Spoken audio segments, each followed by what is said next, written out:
우리는 지금 사도 바울이 예루살렘에 입성한 이후에 그에게 일어난 일에 대해서 살펴보고 있고, 오늘 본문은 사도 바울이 두 번째 변론을 하고 있는 장면입니다. 오늘 본문 22장 30절은 이렇게 시작되고 있는데요. 이튿날 천부장은 유대인들이 무슨 일로 그를 고발하는지 진상을 알고자 하여 그 결박을 풀고 명하여 제사장들과 온 공회를 모으고 바울을 데리고 내려가서 그들 앞에 세웠다 얘기합니다. 사도 바울은 먼저 성난 유대 군중들 앞에서 첫 번째 변론을 했습니다. 물론 끝까지 말하지 못했지만 첫 번째 변론을 했고, 그 이튿날 이제 공식적인 법정 산헤드린 공의회 앞에서 지금 이제 두 번째 변론을 하게 되는 장면인데요. 오늘 이 공회 앞에 서 있는 이 사도 바울의 모습은 약 30년 전에 공회 앞에서 신문을 받으시던 예수님의 모습을 떠올리게 되고, 또 한편 이 약 30년 전에 예수님께서 하셨던 말씀을 또한 떠올리게 됩니다. 예수님이 뭐라고 말씀하셨죠? 누가복음 10장 3절을 보시면, 갈지어다 내가 너희를 보냄이 어린 양을 이리 가운데로 보냄과 같다. 예수 그리스도는 이리 때와 같은 그 공회 앞에서 신문을 받으셨어요. 그리고 그분이 가라라고 말씀하시면서 자기의 백성들, 자기의 제자들을 세상으로 보내시는데, 그 보냄이 어린 양이 이리 가운데로 보냄과 같다, 이렇게 말했던 것이죠.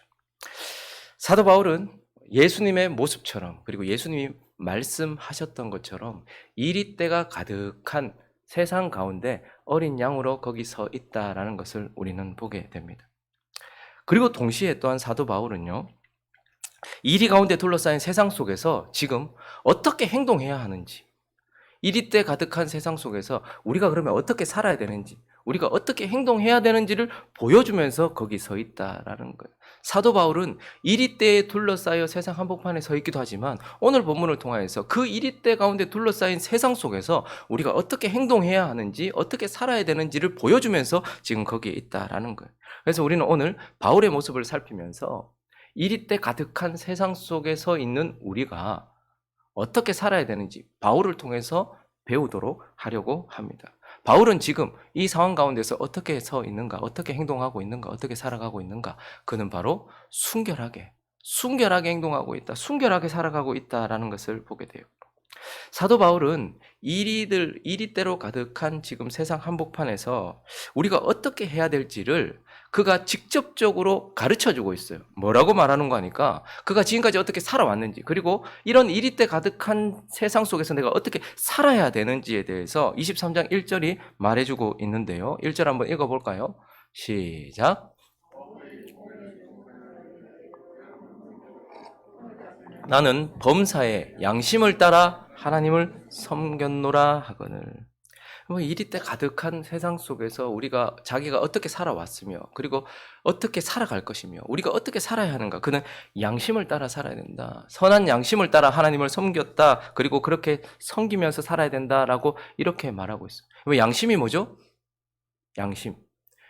양심에 대한 성경적 의미, 성경적 개념은, 양심은 하나님이 제시하시는 기준, 그렇죠? 하나님의 기준을 제시하는 내면의 법이에요. 옳고 그름에 대하여, 선과 악에 대하여 하나님이 제시하시는 기준, 그 기준 제시하시는 내면의 법이다라는 것입니다. 그리고요, 양심이란 나의 행위, 그 옳고 그름을 어떻게 해요? 평가하는 내면의 검사와도 같아요. 쉽게 말하면 하나님의 기준이 뭔가를 가르쳐주는 법이기도 하고요, 그리고 그 기준에 맞추어서 내가 한 행동이나 내가 가지고 있는 마음이 옳은지 그른지를 평가해주는 검사의 역할을 하기도 해요. 그래서 우리가 먼저 양심을 통해서 하나님의 기준이 뭔지를 알아요. 옳고 그름에 대하여서 그렇게 기준을 압니다. 그리고 내가 한 행동이 이 기준에 맞는가 아닌가에 대하여서 평가를 하게 돼요. 그런데 여기서 기준에서 벗어나면 어떻게 할까요? 양심이 소리치기 시작하는 거예요. 그래서 양심이 찔리기도 하고요, 양심이 아프기도 하고 그렇다라는 것입니다. 그런데요, 이 양심에 대한 사전적 의미는 뭘까요? 그럼 성경적 의미, 예수를 믿는 우리에게 주어진 성경적 의미가 그렇다면, 그러면 예수 없는 사람들의 사전적 의미는 뭘까? 사전적 의미도 다르지 않습니다. 어떤 사물에 대한 가치를 평가하고, 그리고 선과 악의 기준을 평가하고 분별하며 자신의 행위에 대하여서 평가하는 도덕적 의식. 여러분 네이버 사전 찾아보시면, 국어 사전 찾아보시면 양심이란 그렇다라는 거예요. 그러니까 지금 성경적 의미와 사전적 의미가 다르지 않습니다. 이 양심은 한마디로 말하면 하나님의 기준을 제시하는 모든 사람들이 보편적으로 받아들이고 있는 내면의 법이라는 거예요. 내면의 법. 그래서 하나님이, 신이 원하시는 것이 무엇인지, 신이 제시하신 기준이 무엇인지에 대하여서 우리에게 가르쳐주고, 그리고 내가 한 행동이나 내가 가지고 있는 마음이 이 기준에 어떠한가를 평가해서 그것에서 벗어나면 우리에게 가르쳐주고 알려주고 소리치는 그러한 역할을 하는 내면의 법, 그것이 바로 양심인 것입니다. 그래서 하나님은요, 하나님을 모르는 사람들을 어떻게 평가하신다고 말합니까? 양심을 따라서 평가한다라는 거예요. 로마서 2장 가볼까요? 아니, 나는 율법도 몰랐고 하나님도 몰랐다. 그런데 그 사람을 어떻게 평가한다는 거예요? 하나님 앞에서는 율법을 듣는 자가 의인이 아니요 오직 율법을 행하는 자라야 의롭다 하심을 얻으리니, 율법 없는 이방인이 본성으로 율법의 일을 행할 때에는 이 사람은 율법이 없어도 자기가 자기에게 율법이 되나니 읽습니다. 시작.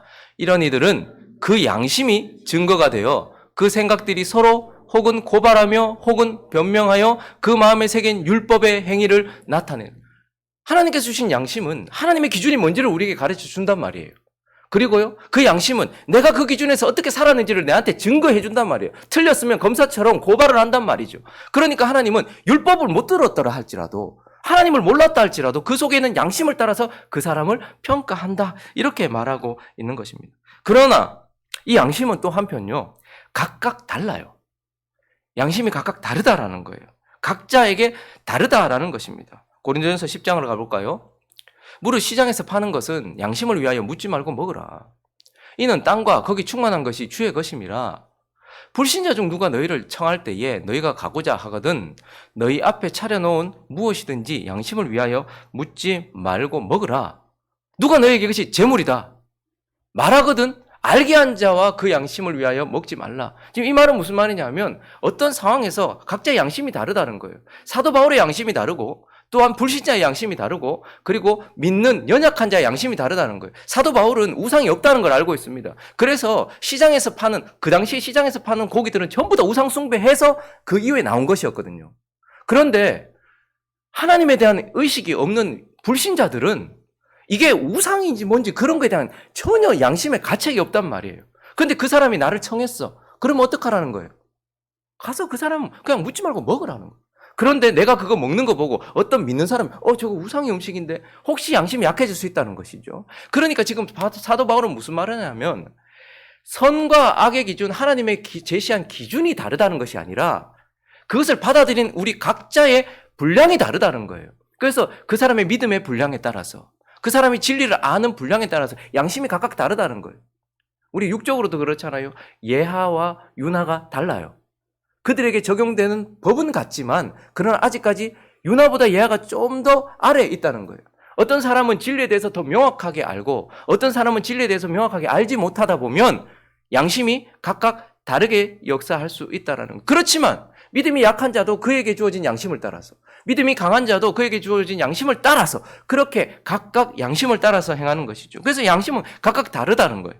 그리고 동시에 양심은요, 약해지기도 하고 더러워지기도 합니다. 고린도전서 8장 7절을 보시면요. 그러나 이 지식은 모든 사람에게 있는 것이 아니므로 어떤 이들은 지금까지 우상에 대한 습관이 있어 우상의 제물로 알고 먹는 거로 그들의 양심이 어떻게 된대요? 약해지고 또한 더러워진다, 이렇게 말합니다. 양심을 자꾸 속이기 시작하면 양심에 때가 묻어서 그냥 무뎌져요. 그래서 자꾸 양심을 속이는 사람들이 있다는 거예요. 분명히 이건 죄다 혹은 이것은 하나님 기뻐하시지 않는다는 걸 양심이 소리치고 있는데 그냥 자꾸 그렇게 살다 보면 어떻게 해요? 마치 창문에 때가 껴서 밖에 잘 보이지 않는 것처럼 그냥 이렇게. 그래서 양심은 각각 다르기도 하지만 어떤 사람의 양심은 약해지기도 하고 더럽혀지기도 해요. 그래서 똑같이 법을 어겨도 불법 유턴을 했습니다. 누군가는 그것이 마음에 매우 걸려요. 그런데 어떤 사람은 양심이 더러워져가지고 그럴 수도 있지. 누군가는 거짓말을 합니다. 툭 튀어나왔어요. 그럴 수도 있지. 사람이 어떻게 다 양심이 더러워진 사람들이 있단 말이에요. 그런데요, 양심이 더러워지지 않은 사람은 조그마한 거짓말에도 어떻습니까? 반응한단 말입니다. 그래서 양심은 각각 다르기도 하지만 어떤 사람의 양심은 약해지기도 하고 더러워지기도. 그래서 기준이 낮아지는 거예요. 점점 낮아지는 거예요. 더러워지는 양심이 있어요. 그런데 심지어는요. 양심이 완전히 굳어지는 사람도 있습니다. 그것을 성경은 디모데전서 4장 2절에서 이렇게 말하고 있는데요. 읽어볼까요? 시작. 자기 양심이 화인을 맞아서 외식함으로 거짓말하는 양심이 각각 믿음의 분량에 따라 진리를 아는 것에 따라 하나님과 얼마나 가까이 있느냐에 따라서 양심이 각각 다르지만 그러나 또한 양심이 어떤 사람은 더러워지기도 하는데요. 이 더러움 속에 계속 있다 보면 어떻게 된다는 거예요? 화인 맞은 것처럼 딱딱하게 굳어져서 더 이상 양심이 반응하지 않는 사람들이 있더라라는 거예요. 그래서 죄를 지으면서도 아무렇지도 않게 죄를 짓고 죄를 지으면서도 아무런 가책을 느끼지 못할 만큼 양심이 가책을 느끼지 못할 만큼 화인 맞은 그러한 양심들도 있더라는 거예요. 그렇기 때문에 사도 바울은 우리에게 뭐라고 말하는 거 하니까 착한 양심을 가지라 이렇게 말해요. 그래서 디모데전서 1장 19절을 가보실까요? 잘 읽어보십시오. 시작.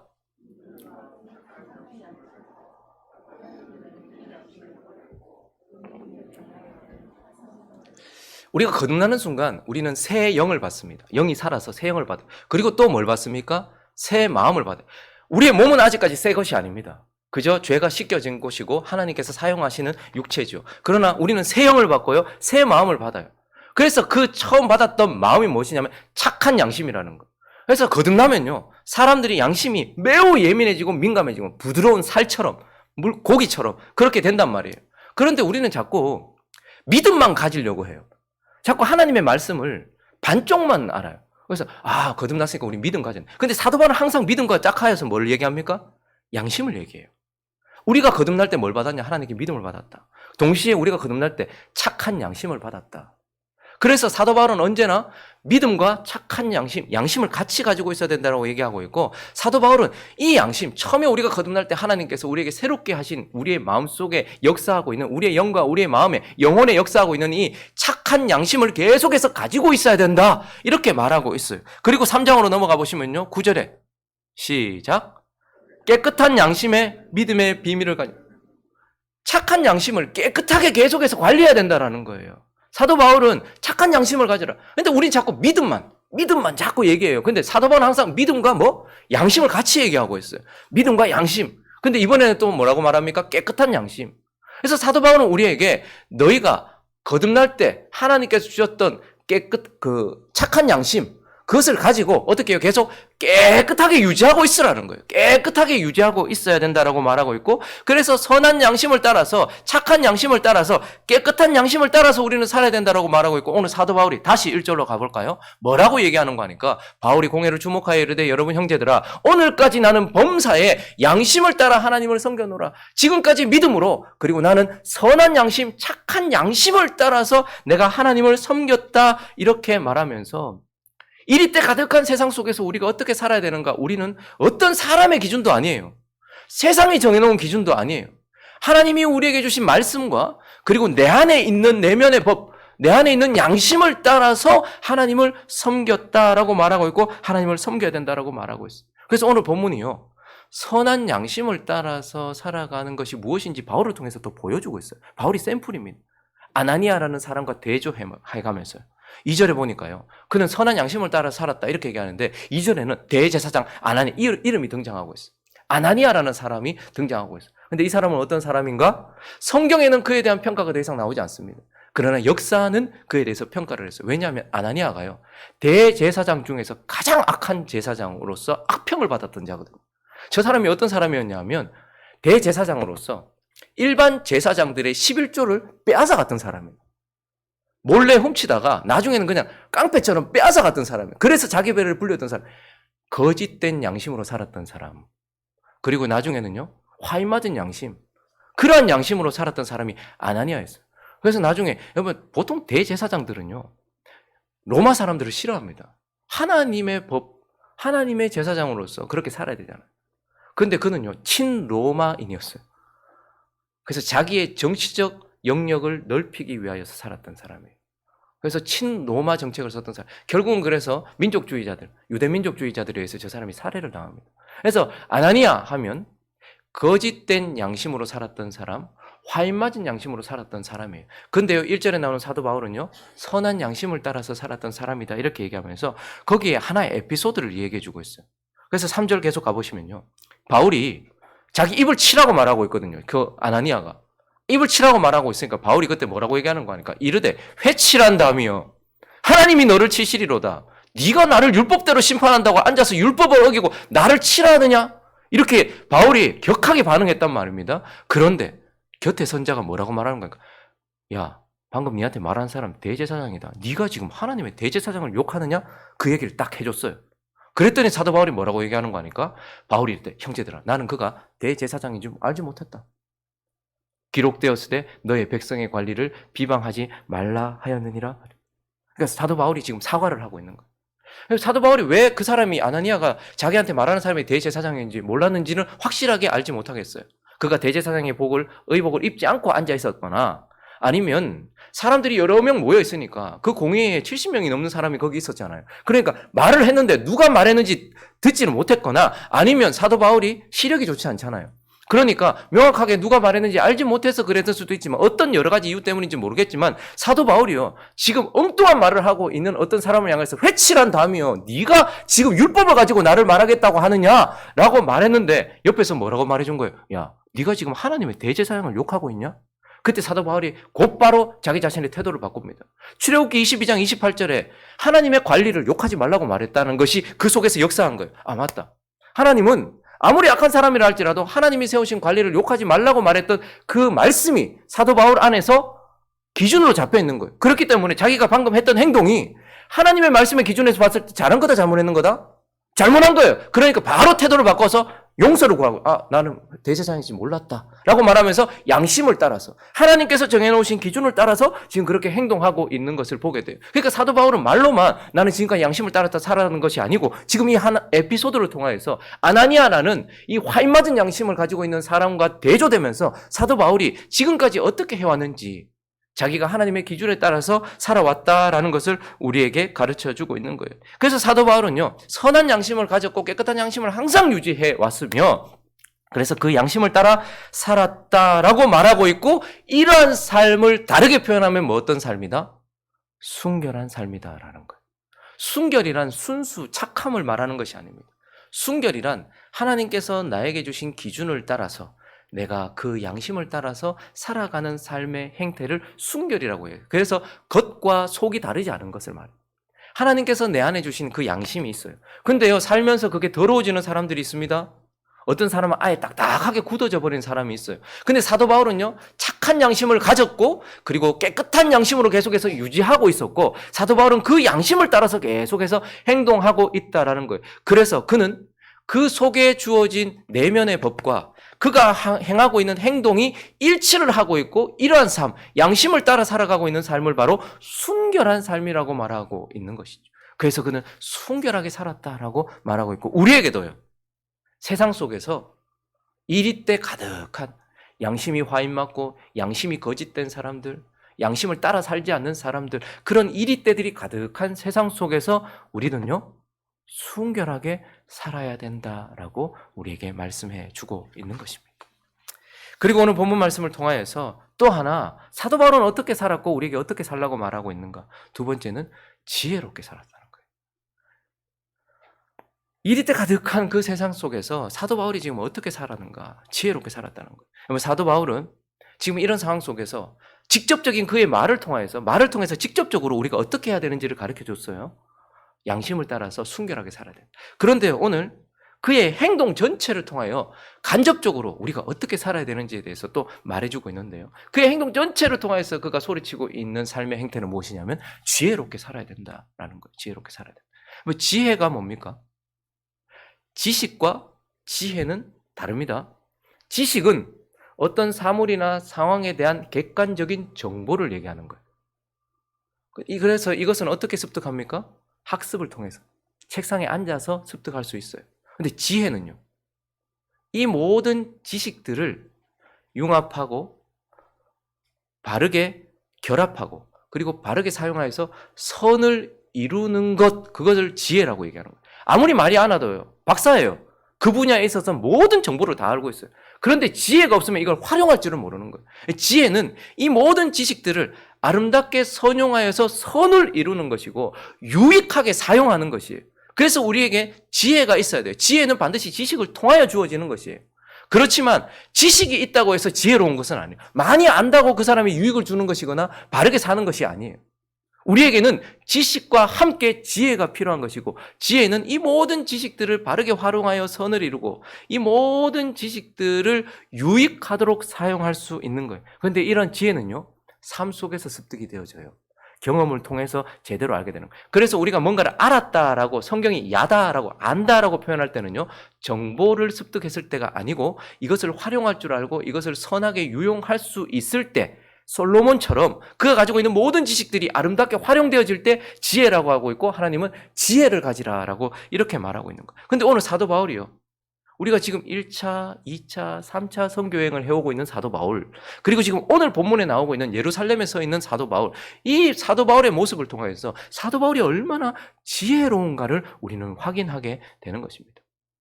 한 가지 단적인 예만 들어도요, 하나님이 그를 이방인의 사도로 부르시기 위하여서 이미 태어날 때부터 그에게 뭘 주셨어요? 로마 시민권을 주셨어요. 그래서 바울은 로마 시민권을 가지고 있었고 또한 이방인의 사도로 살아가기에 충분한 어떠한 그런 것들을 주셨죠. 그런데 그 로마 시민권을 그가 사용하는 것도요, 그냥 마구잡이로 사용하지 않아요. 얻어맞지 않기 위해서 사용하는 것이 아니에요. 그가 그 로마 시민권마저도 매우 신중하게 지혜롭게 사용하고 있다는 것을 보게 돼요. 우리가 살펴보았던 16장으로 가볼까요? 37절에 보시면요, 그가 이제 시민권을 처음 사용하는 장면인데 한번 읽어주시겠습니까? 시작.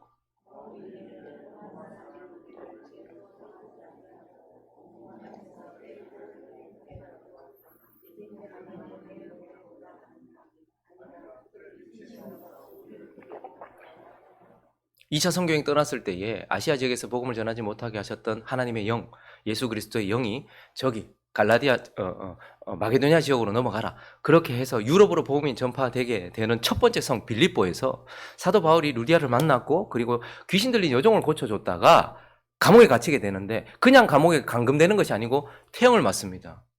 엄청나게 많이 맞아요. 근데 그때는 웬일인지 내가 로마 시민이다라고 말했는데도 그들이 묵살했을 수도 있겠지만 로마 시민권을 강하게 쓰지 않았어요. 그래서 너무나도 많이 얻어맞고 옥에 갇혔단 말이죠. 그런데 그가 옥에서 이제 가란다, 편안하게 가란다라고 말하는데 그때야, 실컷 얻어맞고 난 이후에야 로마 시민권을 사용하고 있어요. 자기가 얻을 것 아무것도 없는데. 근데 그가 로마 시민권을 사용하지 않음으로 인하여서 어떤 일이 일어났습니까? 감옥에 있는 간수와 만나게 되었고 그 집안이 복음으로 변화되어서 빌립보 교회가 생기게 되는 거예요. 그런데요, 나갈 때 왜 어차피 지금 로마 시민이라는 말을 해도 자기가 얻을 거 하나도 없는데 왜 로마 시민권을 사용합니까?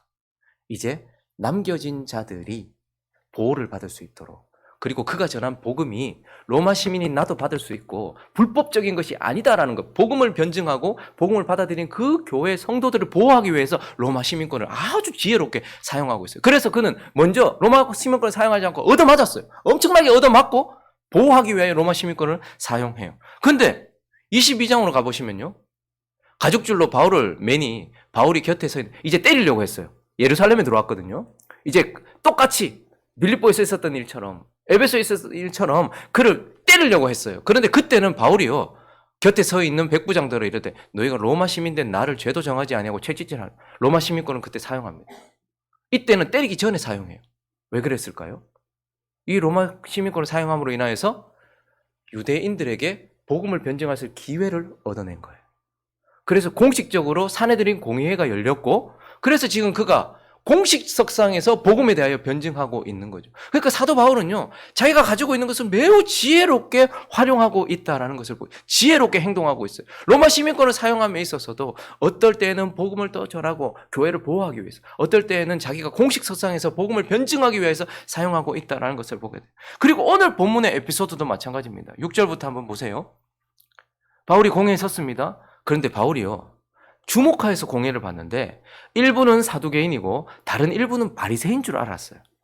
그러니까 그 공회가 전부 다 똑같은 색깔이 아니고 하나는 민주당이고 하나는 국민의힘당인 거예요. 그래서 공회에서 외쳐 이르되, 뭐라고 말했는가 하니까, 여러분 형제들아, 나는 바리새인이요 또 바리새인의 아들이라 죽은 자의 소망 곧 부활, 그것으로 인하여 내가 신문을 받는다 그 말을 한즉 바리새인과 사두개인 사이에 이제 막 자기들끼리 다툼이 막 일어났는데, 왜냐하면 사두개인들은 부활도 없고 천사도 없고 영도 없다 하지만 바리새인들은 다 있다고 믿는, 믿음의 색깔이 달랐던 거예요. 사도 바울이 지금 공식 석상에 섰는데 고발을 당했잖아요. 그래서 여기서 만약에 이 사람이 죄가 정해진다면 복음 전체가 불법이 되는 거예요. 그런데 보니까 어때요? 일부는 바리새인이고 일부는 사두개인이고. 근데 사두개인들은 어떤 사람들이? 귀족 출신으로 이 땅 현세에 완전히 뿌리를 받고 있었던 사람이. 그래서 그들은 영도 믿지 않아요. 부활도 믿지 않는단 말입니다. 근데 바리새인들은요, 영도 믿고 부활도 믿어요. 근데 지금 바울이 전하고 있는 복음의 핵심이 뭐냐면 예수가 부활하셨다는 거거든요. 그리고 예수가 성령을 보내셨다라는 거거든요. 그래서 그분이 성령을 통해서 하나님의 나라를 시작하시고 통치하고 계신다라는 거였어요. 그래서 그것을 변증하기 위해서 뭐라고 얘기했는가 하니까 바리새인들의 입장에서 얘기한 거예요. 내가 지금 이렇게 신문을 당하는 이유는 부활한 예수에 대해서, 부활에 대해서 얘기했는데 지금 이렇게 얘기하고 있다. 성령에 대해서 얘기했는데 이렇게 얘기하고 있다. 그러니까 바리새인들이 일어나서 어떻게 하는 거예요? 사두개인들을 향하여서 부활도 있고 영도 있다라고 이렇게 말하면서 거기에서 분란이 일어나서 그들을 아예 그냥 완전 자중질환이 일어나게 만드는 거예요. 그래서 9절에 가보시면 스스로가 인정하게 만듭니다. 읽어봅니다. 시작.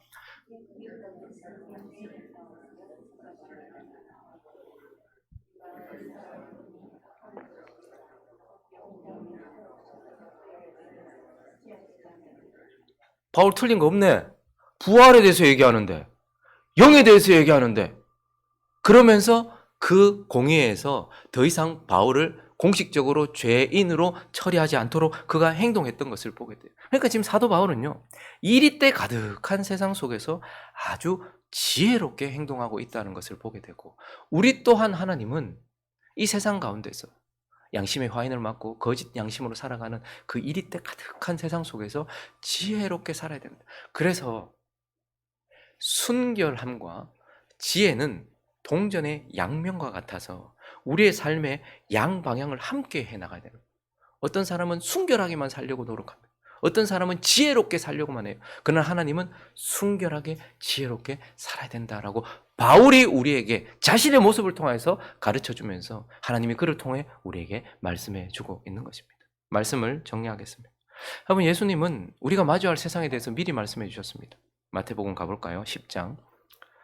사람들을 삼가라. 그들이 너희를 공회에 넘겨주겠고 그들이 회당에서 채찍질하리라.